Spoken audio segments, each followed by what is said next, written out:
बच्चों हमने जो है अभी तक देखा कि किशोर अवस्था में किस प्रकार से जो है हमारे शरीर में परिवर्तन होता है, किस प्रकार से भौतिक परिपक्वता हमारे अंदर आती है। अब जो है बच्चों हम देखेंगे कि किस प्रकार से गौण लैंगिक लक्षण हमारे अंदर आते हैं। किस समय? किशोर अवस्था में। लैंगिक लक्षण यानी कि बच्चों जो कुछ लक्षण लिंग आधारित रहेंगे, यानी कि जेंडर के आधारित रहेंगे। कुछ लक्षण सिर्फ और सिर्फ लड़कियों में आएंगे और कुछ लक्षण जो है सिर्फ लड़कों में आएंगे, जो एक दूसरे को अलग रखेंगे। जैसे कि हम इसे बोल सकते हैं, इसकी हम परिभाषा किस हिसाब से दे सकते हैं कि लड़कों को लड़कियों से अलग करने में मदद करने वाली विशेषताओं को द्वितीयक यौन चरित्र के रूप में जाना जाता है, यानी कि सेकेंडरी सेक्सुअल कैरेक्टर्स के नाम पे जाना जाता है। अब जैसे लड़कों में इनकी शुरुआत क्या होती है, इनमें क्या क्या लक्षण होते हैं, जैसे कि दाढ़ी मूंछ का दिखना, फिर प्यूबिक क्षेत्र में एवं अन्य भागों में बालों का बढ़ना, सीने पर बालों का दिखना। ये किसमें आते हैं बच्चों? ये हमारे लड़कों के द्वितीयक यौन चरित्र में आते हैं। ये जो चरित्र है बच्चों, ये अपनी लड़कियों में जो है इतने उभर कर नहीं आते हैं, ये लड़कों में ज्यादा उभर के ये चीजें दिखाई देती हैं। जैसे कि ये हमारा हो गया नरजना अंग। क्या है? ये हमारा वृषण है। फिर उसके बाद ये हमारा शुक्राणु है, जो कि हमारा नर यज्ञक है। जैसे कि बच्चों ये हमारा है नरजनांग, ये हमारा है वृषण और ये हमारा शुक्राणु। शुक्राणु क्या होता है? हमारा नर युग्मक होता है। अब इसमें हमारे कौन कौन से लक्षण हो जाएंगे? लिबिडो हो जाएगा,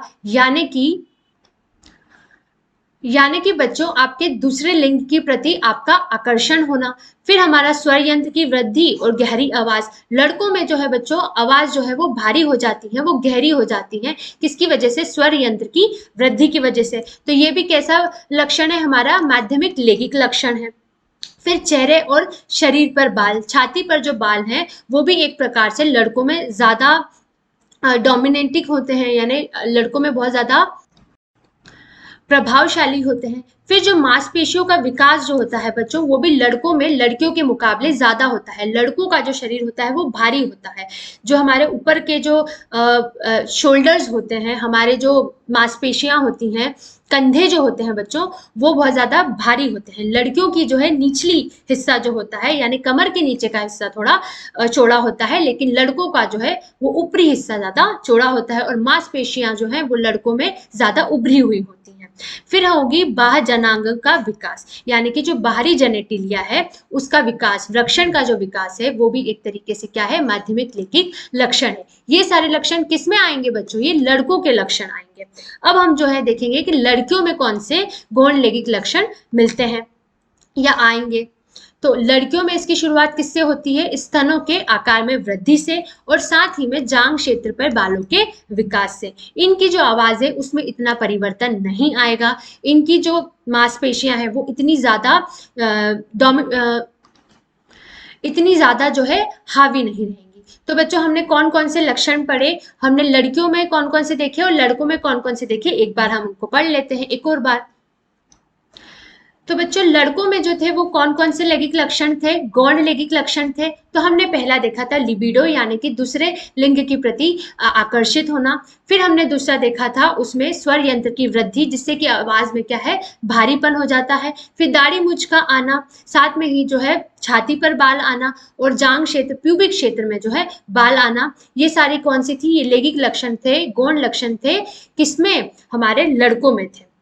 अब जो है लड़कियों में इसकी शुरुआत क्या थी? दो हमने देखे थे, पहला स्तनों के आकार में वृद्धि और दूसरा हमने देखा था जांघ क्षेत्र में बालों का विकास होना। बच्चों ये जितनी भी परिवर्तन होते हैं, बालों का उगना या फिर मांसपेशियों का बढ़ना, ये सब किसकी वजह से हो रहा है? ये सब हो रहा है बच्चों हार्मोन्स की वजह से। हार्मोन्स ही हैं जो इनको नियंत्रित करते हैं कि ये ज्यादा चीजें बढ़नी चाहिए या ये ज्यादा चीजें कम होनी चाहिए। अब एक बार हम लड़कियों के जो लैंगिक लक्षण है, गौण लैंगिक लक्षण है, उनको एक बार पिक्चर फॉर्म में देख लेते हैं। तो बच्चों हमारे ये जो मादा जना अंग है वो इस प्रकार से है। हमने इसको जो है बहुत अच्छी तरीके से बच्चों चैप्टर 5 में पढ़ लिया है। इसको जो अगर यहाँ पे आपने वो नहीं पढ़ा है तो आप पहले जाके उस चैप्टर को पढ़ लीजिए, ताकि ये जो पिक्चर है और ये जितने भी आपको अंग हैं। बच्चों अब जो है हम गौण लैंगिक लक्षण लड़कियों के एक बार पिक्चर में देख लेते हैं। तो बच्चों ये जितने भी इनके अंग होते हैं, जनन अंग जो है वो हमने बहुत अच्छी तरीके से इसके पहले वाले अध्याय में पढ़ लिया है। आप वो वाला चैप्टर देखने के बाद ही अगर चैप्टर देखेंगे तो ये बहुत ही आसान सा और बहुत ही फैमिलियर सा अब पढ़ा सा जो है वो आपको लगेगा, क्योंकि ये सारी चीजें हमने बहुत अच्छे से उसमें पढ़ी हैं। तो ये हमारा क्या था, ये मादा जना अंग हमने पढ़ा था, ये इसे हमने गर्भाशय कहा था। ये जो था ये हमारा क्या था, अंडाशय हमने इसे कहा था। ये जो था ये इसे हमने कहा था गर्भाशय, जहां पर जो है गर्भधारण होता है। फिर ये जो अंडाशय और गर्भाशय को जो जोड़ता है, ये जो नली है, इसे हमने क्या कहा था, गर्भ नलिका कहा था या डिंब नलिका कहा था। जो बच्चों हमारी अंडाशय होती है वो दो प्रकार के हार्मोन्स निकालती है, दो प्रकार के हार्मोन्स बनाती है। वो कौन कौन से होते हैं, एस्ट्रोजन होते हैं और प्रोजेस्टेरॉन होते हैं। अब ये जो है लैंगिक लक्षण क्या हो जाएंगे हमारे मादा माध्यमिक लैंगिक लक्षण, यानी कि सेकेंडरी सेक्सुअल कैरेक्टर्स जो हैं वो मादा में किस प्रकार से होंगे, हमने दो पढ़े थे। पहला तो है स्तन का विकास, स्तन जो है वो बड़े होंगे, और साथ में जो है जांघ के जो जना अंग है उसका विकास होगा, और शरीर के बालों का में वृद्धि होगी। ये जो है ये किनके लैंगिक लक्षण है, मादा माध्यमिक लैंगिक लक्षण है। अब बच्चों आप मुझसे कहोगे कि मैम आपको तो जब भी कोई कारण बताना होता है तो आप हार्मोन्स बोल देती हैं, कि कोई परिवर्तन आ रहा है तो हार्मोन्स की वजह से आ रहे हैं, कोई सा लक्षण आ रहा है तो कोई हार्मोन्स की वजह से आ रहा है। हमें हार्मोन्स पढ़ाओ तो कि हार्मोन्स होते क्या है। तो बस अब पढ़ तो रहे हार्मोन्स कब। अब बच्चों पहले मुझे उसकी कहानी तो बतानी पड़ेगी कि वो क्या क्या कर रहे हैं, तभी तो आप उसे अच्छे से समझ सकेंगे कि वो किस प्रकार से इसे कर रहा है। तो अब हम देखते हैं कि हमारे हार्मोन्स क्या होते हैं। तो बच्चों हार्मोन्स जो है वो क्या है, वो रासायनिक संदेशवाहक है। क्या है, रासायनिक संदेशवाहक है। कौन बनाता है इन हार्मोन्स को, तो बच्चों ये अलग अलग हार्मोन्स जो हैं वो अलग अलग जगहों पर बनते हैं। वो कहाँ बनते हैं, वो अंतःस्त्रवीय ग्रंथियों में बनते हैं। बहुत सारी एंडोक्राइन ग्लैंड्स होती है जो हमारे शरीर में अलग अलग जगह पाई जाती हैं, जो अलग अलग हार्मोन्स बनाती हैं। इनका काम क्या होता है बच्चों, ये हार्मोन्स बनाती हैं और ये अपने विशिष्ट लक्ष्य तक उन्हें पहुंचाती है। किनके माध्यम से पहुंचाती है, इनका माध्यम होता है खून, रक्त प्रभाव, ब्लड फ्लो।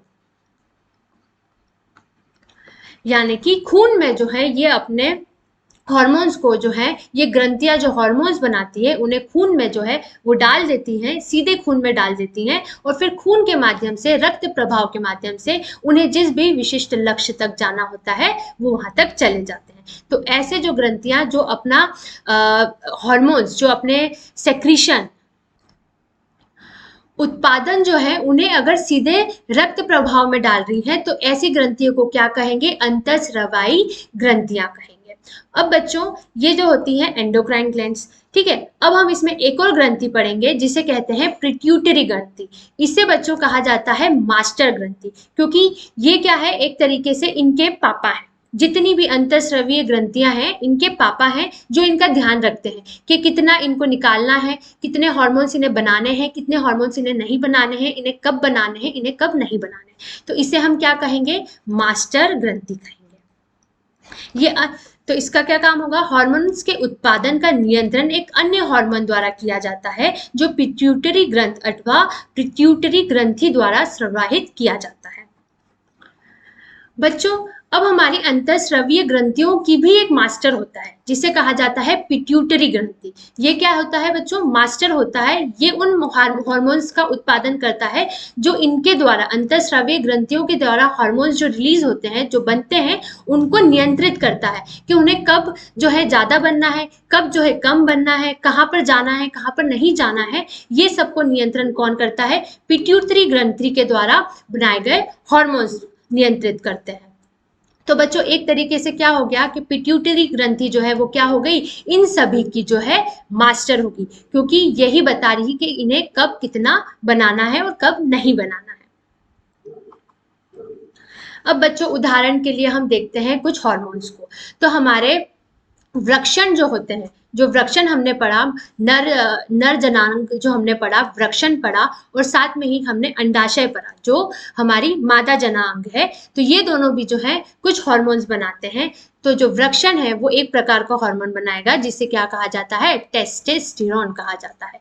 क्या कहा जाता है बच्चों, टेस्टोस्टेरोन कहा जाता है। इसका काम क्या होता है,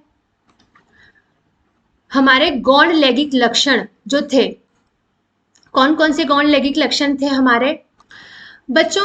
तो अब हम इसका जो है एक उदाहरण लेते हैं, जैसे कि जो हमारे वृक्षण होते हैं यानी कि नर जना अंग जो होते हैं, और जो अंडाशय जो है वो हमारे मादा जना अंग जो है, ये भी कुछ प्रकार के हार्मोन्स निकालते हैं। जो वृक्षण है वो कौन सा हार्मोन निकालेगा, वो पुरुष हार्मोन निकालेगा जो कि होता है टेस्टोस्टेरोन। ये सिर्फ पुरुषों में, ये जो हार्मोन है सिर्फ और सिर्फ पुरुषों में मिला जाता है। और जो अंडाशय है यानी कि ओवरी होती है, वो भी एक तरीके का हार्मोन निकालती है, स्त्री हार्मोन निकालती है, जिसे क्या कहा जाता है, एस्ट्रोजन। क्या कहा जाता है बच्चों, एस्ट्रोजन। पुरुष में जो हार्मोन निकलता है वृक्षण के द्वारा उसे क्या कहा जाता है, टेस्टोस्टेरोन कहा जाता है। और मादा यानी अंडाशय से, मादा जना अंग अंडाशय से जो हार्मोन्स निकाले जाते हैं उसे क्या कहा जाता है, उसे एस्ट्रोजन कहा जाता है। एक और हार्मोन होता है बच्चों प्रोजेस्टेरॉन, जो भी अंडाशय बनाती हैं। तो इनका काम क्या होता है बच्चों, जो टेस्टोस्टेरोन रहता है वो जितने भी हमने गौण लैंगिक लक्षण देखे थे उनके आने में मदद करता है, जैसे कि चेहरे पर बालों का आना, फिर जो है आवाज में भारीपन आना, और हमने देखे थे कि हमारी जो मांसपेशियां उसको बढ़ना। इन सब के जो ये जो लैंगिक लक्षण आते हैं, गौण लैंगिक लक्षण आते हैं, उनको लाने की सहायता कौन करता है, टेस्टोस्टेरोन करता है। उसी प्रकार से जो है स्तन की बढ़ोतरी में कौन काम आता है, एस्ट्रोजन, स्त्री हार्मोन एस्ट्रोजन काम आता है। उसी प्रकार से जो दुग्ध ग्रंथियां होती हैं वो स्तन के अंदर विकासित होती हैं, उसमें भी कौन मदद करता है, एस्ट्रोजन इनको विकासित करने में इसकी मदद करता है।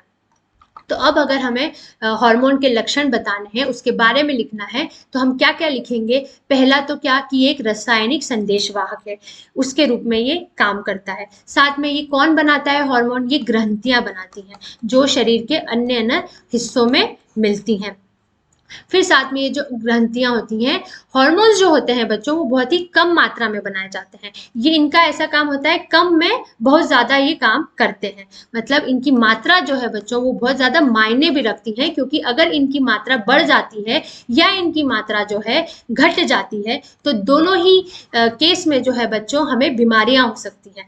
तो इनकी जो मात्रा है वो बहुत ही ज्यादा कम होती हैं, कम मात्रा में ये प्रवाहित होते हैं। साथ में जो है बच्चों ये बहुत ही लक्षित होते हैं, यानी कि इनके टारगेट होते हैं, इनको जहाँ पे काम करना होता है ये वहीं पे काम करते हैं। जैसे कि एक हार्मोन होगा इंसुलिन, वो जो है उसका काम है शक्कर जो है हमारे शरीर में उसको कम रखना, हमारे शरीर के शक्कर को जो है वो कंट्रोल में रखना, उसको उसका ध्यान रखना। तो वो सिर्फ वही काम करेगा। वो उसको अगर आप कोई और काम दे दोगे, जैसे कि आप उससे बोलोगे कि इंसुलिन जो है वो वृद्धि करा दे शरीर की, तो वो काम नहीं कर सकता। वो सिर्फ लक्षित स्तर पर लक्षित काम ही कर सकता है। साथ में ये जो है इनके बच्चों क्या है, धीमी गति के समाचार है। मतलब इनका काम जो है वो बहुत स्लो है, बहुत धीरे धीरे से जो है इनका काम चलते हैं, पर ये बहुत ही लंबे समय तक चलने वाले हैं। इनके प्रभाव जो है, इनका प्रभाव बहुत ही ज्यादा समय तक रहता है।